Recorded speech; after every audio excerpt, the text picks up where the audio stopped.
Hello students, BRS में हम लोग आज इस क्वेश्चन को देखते हैं। देखो लिखता है Rimjhim limited maintains a current account with State Bank of India on 31st March 2017 the bank column of its cash book showed a debit balance of ₹1,54,300। Cash book का डेबिट बैलेंस दिया 1,54,300।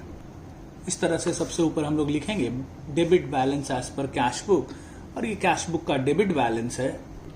पिछले वीडियो में हम आपको बताए थे कि कैश बुक में डेबिट का मतलब होता है प्लस और क्रेडिट का मतलब होता है माइनस।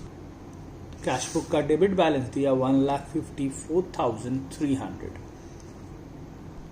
इसको प्लस में लिखेंगे। डेबिट बैलेंस कैश बुक का है तो प्लस में लिखेंगे, और कैश बुक का क्रेडिट होगा तो माइनस में लिखेंगे। अब एक एक करके पॉइंट्स देखते हैं। तो पहला, cheques deposited but not yet credited by the bank, यानी हम लोग को कहीं से चेक मिला, हम लोग बैंक में डिपॉजिट किए, लेकिन बैंक में अभी तक क्रेडिट नहीं हुआ। हम लोग को चेक मिला, बैंक में डिपॉजिट कर दिए, तो हम लोग अपने कैश बुक के बैंक कॉलम को बढ़ा लिए होंगे। कैश बुक के बैंक कॉलम को बढ़ा लिए होंगे तो मेरा कैश बुक तो प्लस हो गया 75,450 से, लेकिन बैंक में अभी तक क्रेडिट नहीं हुआ, यानी कि बैंक में अभी तक जमा नहीं हुआ। बैंक में क्रेडिट का मतलब होता है प्लस, लेकिन बैंक में अभी तक क्रेडिट नहीं हुआ, इसका मतलब बैंक में अभी माइनस है।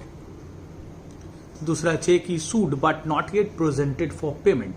इसका मतलब हम लोग चेक इशू किए, लेकिन वो अभी तक बैंक में पैसा लेने नहीं गया। हम लोग किसी क्रेडिटर को चेक दिए तो अपना कैश बुक तो घटा लिए, चेक इशू किए, लेकिन वो बैंक में अभी तक प्रेजेंट नहीं हुआ, तो बैंक हमारा बढ़ा रह जाएगा, क्योंकि बैंक से वो पैसा लेने नहीं गया। नेक्स्ट है bank charges not yet recorded in cash book. Bank charges काटा, कैश बुक में रिकॉर्डेड नहीं है। तो बैंक तो चार्जेस काटा तो मेरा पासबुक तो घट गया, लेकिन कैश बुक में रिकॉर्डेड नहीं है, तो कैश बुक बढ़ा रह जाएगा। Cheques received by the bank directly from trade debtors, यानी बैंक को हमारा कस्टमर लोग जाकर बैंक में डायरेक्टली जमा कर दिया, तो हमारा बैंक क्या होगा, बढ़ जाएगा। हमारा कस्टमर्स जाके हमारे बैंक में जमा कर देगा तो हमारा बैंक बढ़ जाएगा, लेकिन कैश बुक घटा रह जाएगा। नेक्स्ट है insurance premium paid by bank as per standing instructions but not yet recorded in cash book. Insurance premium bank pay किया, लेकिन कैश बुक में रिकॉर्डेड नहीं है, तो बैंक हमारा कोई भी चीज का पेमेंट करेगा तो हमारे पासबुक से घटा देगा, लेकिन ये कैश बुक में अभी तक रिकॉर्ड नहीं हुआ। Dividend collected by bank but not yet recorded in cash book. Bank dividend collect किया, लेकिन कैश बुक में रिकॉर्डेड नहीं है, तो बैंक डिविडेंड कलेक्ट किया मतलब बैंक में प्लस हो गया, लेकिन कैश बुक रिकॉर्डेड नहीं है, मतलब कैश बुक में कुछ भी नहीं किए, तो कैश बुक माइनस है। ठीक है। अब ऊपर बैलेंस एज पर दिया है कैश बुक, तो कैश बुक को काट देंगे। अब पहला वाला पासबुक में देखो है माइनस, तो यहाँ माइनस में लिखेंगे। ये आपको हम पिछले वीडियो में बताए थे। कैश बुक का बैलेंस हो कैश बुक काट देना, पासबुक का बैलेंस हो पासबुक काट देना, और फिर दूसरा वाला जो जिधर है उधर लिख देना। दूसरा है प्लस, तो यहाँ प्लस लिखेंगे। तीसरा है माइनस, तो माइनस में लिखेंगे।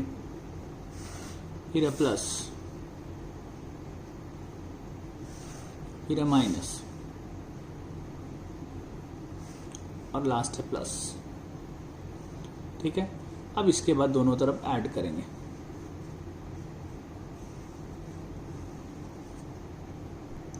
दोनों तरफ टोटल किए, इधर आया 3,71,260, इधर आया 91,985।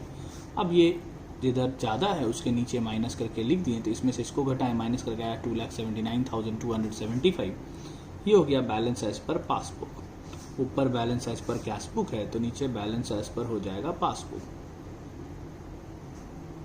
अब देखना है ये पासबुक में किधर आया, तो ये पासबुक में आया प्लस में, और पासबुक का प्लस मतलब क्रेडिट। देखो यहाँ लिखें पासबुक में प्लस मतलब क्रेडिट, तो यहाँ लिखेंगे credit balance as per passbook. देखो आंसर है credit balance as per passbook 2,79,275। देखते हैं क्वेश्चन नंबर 6 को। देखो लिखता है prepare bank reconciliation statement as on 31st March 2017 if cash book of mister Sanjay showed a credit balance of 20,100। तो यहाँ कैश बुक का क्रेडिट बैलेंस दिया 20,100, तो ऐसे लिखेंगे credit balance as per cash book, और कैश बुक का क्रेडिट मतलब माइनस, तो ये माइनस में लिखेंगे 20,100। माइनस मतलब ओवरड्राफ्ट, तो ये कैश बुक का ओवरड्राफ्ट बैलेंस दिया हुआ है। उसके बाद देखो लिखता है पहला, the bank has paid fire insurance premium of 550 which does not appear in the cash book. Bank मेरा फायर इंश्योरेंस का प्रीमियम पे किया जो कैश बुक में अपीयर नहीं हो रहा है। तो हम लोग ये वर्किंग करेंगे, पासबुक में माइनस हो गया, बैंक हमारा किसी भी चीज़ का पेमेंट करेगा तो पासबुक घट जाएगा, लेकिन कैश बुक बढ़ा रह गया क्योंकि हमारे कैश बुक में अपीयर नहीं हुआ।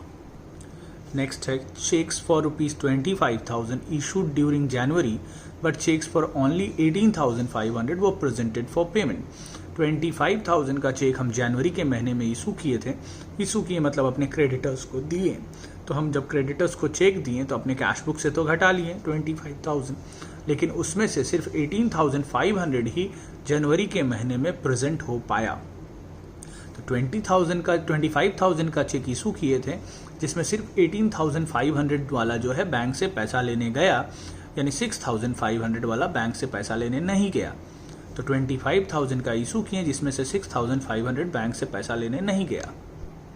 चेक इशू किए, अपना कैश बुक तो 6,500 से घट गया होगा, लेकिन पासबुक बढ़ा रह गया क्योंकि वो बैंक से पैसा लेने नहीं गया। नेक्स्ट देखिए, इंटरेस्ट कलेक्टेड बाय बैंक, तो बैंक मेरा इंटरेस्ट कलेक्ट किया। जब बैंक इंटरेस्ट कलेक्ट करता है तो वो मेरे पासबुक में बढ़ा देता है। बैंक मेरा कुछ भी कलेक्ट करेगा तो वो मेरे अकाउंट में जमा करेगा, तो उससे मेरा पासबुक बढ़ जाएगा, लेकिन हमको सूचना नहीं दिया तो कैश बुक घटा रह जाएगा।